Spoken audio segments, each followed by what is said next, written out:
Hey, so today is my husband's birthday, so I made something kind of special for him. I made Kanelbullar. I would describe it in American terms as basically like a cinnamon twist roll. It is delicious, really fun. The cardamom adds a really different flavor to the dough. So it's kind of a variation to some of other recipes that are sourdough that have cinnamon, and it's really fun to have around the fall and the winter. Great with a cup of coffee, which is how we like to enjoy it. So I'm going to walk you through the steps of how to shape it, proof it, and bake it. To find the full recipe post, look down in the description box. That will link you to the recipe, but it's really helpful to see the shaping for this one. After your dough has done its bulk ferment, this takes about 5 to 8 hours depending on the room temperature. You will have prepared some baking sheets, prepare the filling, so it's time to shape your dough. You place the dough on a lightly floured work surface. Take a rolling pin and you're going to roll out this dough really big. It's going to be rolled out into about a 22 by 12 inch rectangle. And you'll have to work with the dough and kind of stretch a little bit to make sure it kind of gets as uniform as possible into a rectangle that's 22 by 12 inches. Just to note, if your dough is really, really sticky and hard to work with, it is likely over fermented or perhaps under fermented. Sometimes it needs a little bit more time to ferment. If you think that it's under fermented and it didn't quite double in volume, you're gonna let it sit aside for a little bit. But if not, you can add a little more flour because we don't want this to stick while we do the shaping process. If you need to know more about fermenting, doing the bulk ferment, I have a great post for you to check out. It's linked in the description box and up in the card.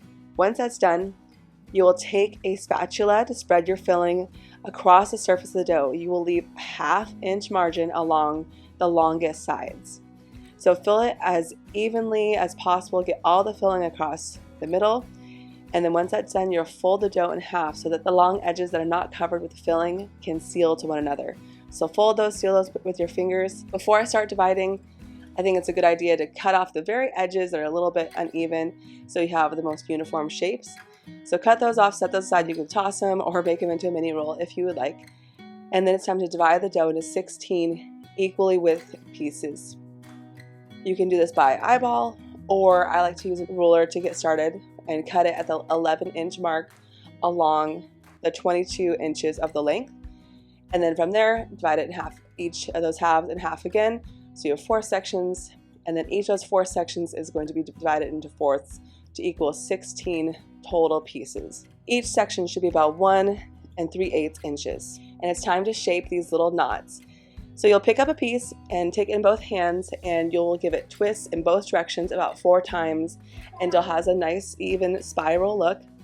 And then you will take it and create a knot where you take one end, fold it under the bottom, and then tuck it through the middle so it becomes a knot, and then spread them out evenly on your baking sheet.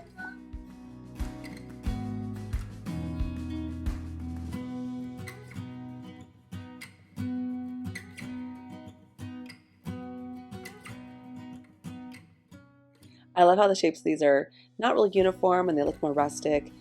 They just bake up so beautiful. So after we've done all the shaping of our Kanelbullar, it is time to make sure they are well covered and start the proof. These need to proof for 2 to 5 hours until they're about 1.5 to 2 times larger in volume. You need to do the proofing overnight. I have a great worksheet for you and a post for you all about overnight timing and how to schedule your bakes, so look in the description box for that. After they finish their proofing, it's time to preheat our oven and do our egg wash. The egg wash is simply just some egg and water. If you want to add some more detail to these, pearl sugar or sliced almonds are really beautiful to add on top of the egg wash before they bake. Once they're finished, move the baked Kanelbullar to a cooling rack, and then you'll move the second sheet of Kanelbullar into the oven to bake those. These need to cool for about 5 to 10 minutes. And for the full recipe and all the instructions and all the troubleshooting, please see the link in the description box below.